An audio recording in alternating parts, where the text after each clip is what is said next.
In this video, we will delve into the mystery of the Titanic's sinking and explore the sequence of events that led to its tragic end. Hitting the propellers, that looks pretty good.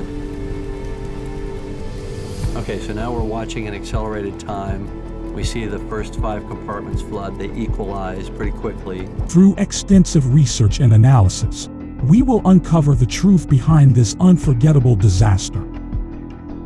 Building the Titanic. Before we dive into the events of that fateful night, let's take a closer look at the Titanic itself. The RMS Titanic was the largest and most luxurious ship of its time, measuring approximately 269 meters in length and over 53 meters in height. It was a symbol of opulence and grandeur, boasting extravagant amenities such as stained glass mirrors, ornate wood paneling, 2 grand staircases, a heated swimming pool, a Turkish bath, and even a gym and squash court, built by the White Star Line Company at a cost of $7.5 million, equivalent to $400 million today. The Titanic was designed with state-of-the-art safety features, including a double-bottom hull and 16 separate watertight compartments.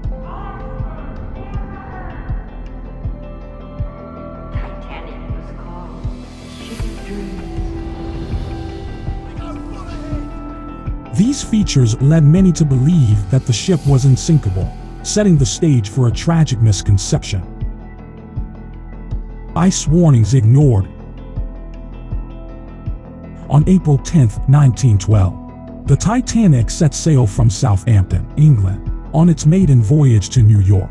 As the ship made its way across the Atlantic Ocean, it received multiple ice warnings indicating the presence of icebergs in its path. Despite these warnings, Captain Edward John Smith and his crew chose to maintain their speed of 21.5 knots, equivalent to 40 kilometers/8 chaw, believing that the Titanic's size and safety features would protect it from any potential harm. As the night of April 14, 1912, descended upon the Titanic, the moonless sky and low visibility added to the already treacherous conditions. At 11:39 p.m., Lookout Frederick Fleet spotted a massive iceberg directly in the ship's path. He immediately rang the warning bell and notified the officers on the bridge. The first officer, William Murdoch, ordered the ship to steer to the left, but it was too late. At 11:40 p.m., the Titanic collided with the iceberg, causing significant damage to its front right side. The unraveling of the unsinkable ship. The impact with the iceberg left the Titanic with a massive dent and small holes in its hull. While the double-bottom hull and watertight compartments were intended to protect the ship from sinking, the damage sustained on the side of the ship proved to be catastrophic. 6 out of the 16 watertight compartments were breached, surpassing the limit of 4 that the ship could withstand. The unsinkable ship was now in grave danger. Realizing the severity of the situation, Captain Smith and architect Thomas N. Roos assessed the damage and concluded that the Titanic was doomed to sink. Panic and chaos ensued as passengers began to grasp the reality of the situation. Captain Smith issued a distress call at 12 o'clock, hoping that nearby ships would come to their rescue. The RMS Carpathia, located approximately 107 kilometers away, received the distress signal and set course towards the Titanic. However, it would take nearly 3.5 hours for the Carpathia to reach the stricken ship. Evacuation and the battle for survival. As the Titanic began to tilt and compartments filled with water, Captain Smith ordered the evacuation of the passengers using the available lifeboats. Unfortunately, the lack of preparedness and the misconception of the ship's unsinkability led to a tragic loss of life. The ship carried only 20 lifeboats, capable of accommodating approximately 1,200 people, while there were over 2,200 passengers and crew on board. To make matters worse, the initial response from the passengers was one of disbelief and complacency.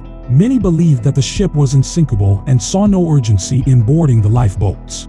As a result, the first lifeboat to be lowered had a capacity of 65 people, but only carried 28.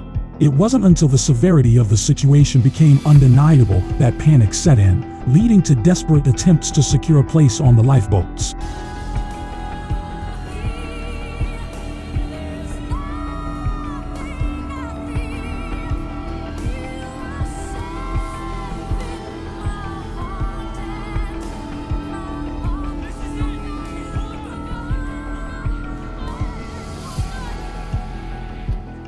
By 2:05 a.m., the last lifeboat was lowered, leaving approximately 1,500 people still on board the sinking ship. As the Titanic broke apart and slowly sank into the icy waters, those left behind faced a grim fate. Hypothermia claimed the lives of many, as the water temperature plummeted to a bone-chilling 2 degrees Celsius. The controversies and blame game. In the aftermath of the Titanic disaster, investigations and inquiries were conducted to determine the causes and assign responsibility. Several factors came to light, shedding light on missed opportunities and avoidable mistakes. One such missed opportunity was the presence of the SS Californian, a ship located a mere 37 kilometers away from the Titanic on that tragic night. The Californian had issued an iceberg warning, but its radio operator had turned off the radio for the night, rendering it unaware of the distress signals sent by the Titanic. The captain of the Californian, Stanley Lord, dismissed the rockets and flares fired by the sinking ship, believing them to be mere celebrations. The lack of lifeboats was another glaring issue that contributed to the tragic loss of life. The White Star Line, the company that built the Titanic, believed the ship to be unsinkable and saw no need for an adequate number of lifeboats. This oversight left many passengers without a means of escape. Furthermore, the decision to maintain the Titanic's speed despite the multiple ice warnings has been the subject of much debate. Some theories suggest that pressure from Joseph Bruce Sismay, the chairman and managing director of the White Star Line, influenced Captain Smith to maintain the ship's speed to break speed records on its maiden voyage. Legacy of the Titanic. The sinking of the Titanic forever changed the world of maritime travel. In the wake of the disaster, new regulations and standards were implemented to prevent similar tragedies from occurring in the future. The International Ice Patrol was established in 1914 to alert ships of icebergs in their path.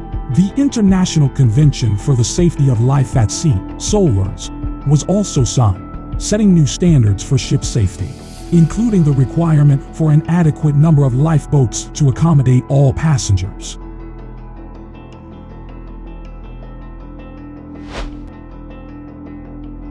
Did you enjoy this video? Check out these other clips from Knowledge Matrix and be sure to subscribe and ring the bell to be notified about our latest videos.